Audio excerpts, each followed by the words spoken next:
Good morning, students. Hope that all of you are safe at home. Welcome back to Learning Social Science. Today, let us try to continue learning the next part of the lesson, Panchayati Raj, that is the fifth chapter in your social and political life textbook. Dear students, you had understood the importance and need of Panchayati Raj system. You had understood that it ensures participation of people in the governing process at local level. Here you can see something about which you have to study, and that is there in the textbook also. And that thing is Nirmal Gram Puraskar Award. It's an award bestowed by the state government and central government on Gram Panchayats when they are functioning by focusing on sanitation issue. They try to ensure, when Grama Panchayats try to ensure pollution free environment for people, government encourages them. Which government? State and central government encourage the Grama Panchayats which are giving importance to ensuring pollution free environment for people. So here you can see, as I told you earlier, Nirmal Gram Puraskar Award bestowed on the presidents of some Grama Panchayats in Tamil Nadu state. The Gram Panchayat. The Gram Panchayat meets regularly and it implements development programs for all villages that come under it.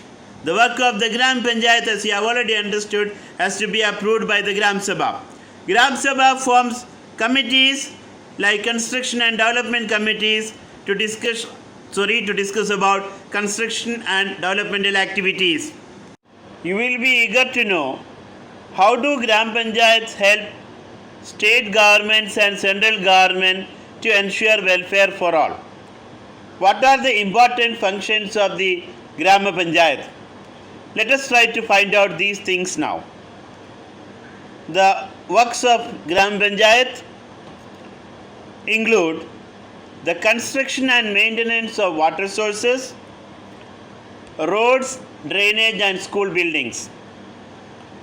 It levies and collects local taxes, and Grama Panchayats also execute government schemes related to generating employment in the village. How do Grama Panchayats find money to do different activities? They collect taxes on houses, marketplaces, etc. There are government scheme funds which are received through various departments of the government, and these are received by Gram Panchayat through the Jana Parishad or Nyaya Parishad and Zilla Panchayats, or we can say block panchayats and district panchayats.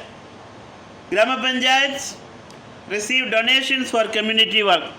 They impose fine on offenders. They collect fee for maintaining records of land and cattle. According to a report published by the Hindu newspaper in 2018, the financial position of Panchayati Raj institutions in Telangana is quite dismal, given the findings of the pilot study done by the Center for Economic and Social Studies. What does it show? These Grama Panchayats, Nyaya Parishads and Zilla Panchayats or district panchayats need to get more funds to implement different schemes.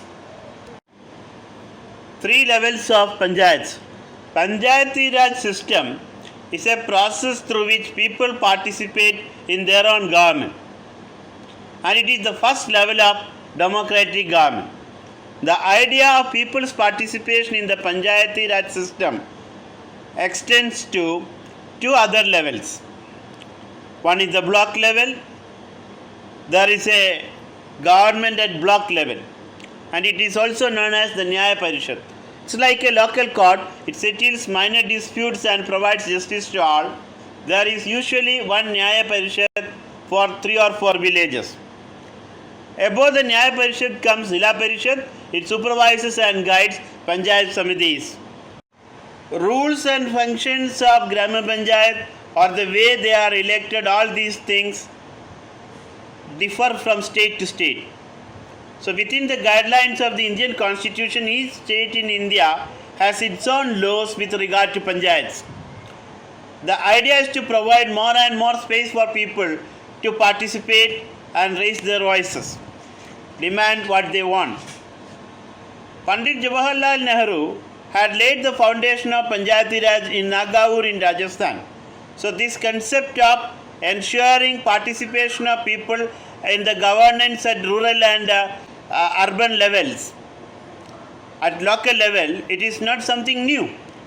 It was there earlier also, and Pandit Jawaharlal Nehru had laid the foundation of Panchayati Raj system in Nagaur in 1959.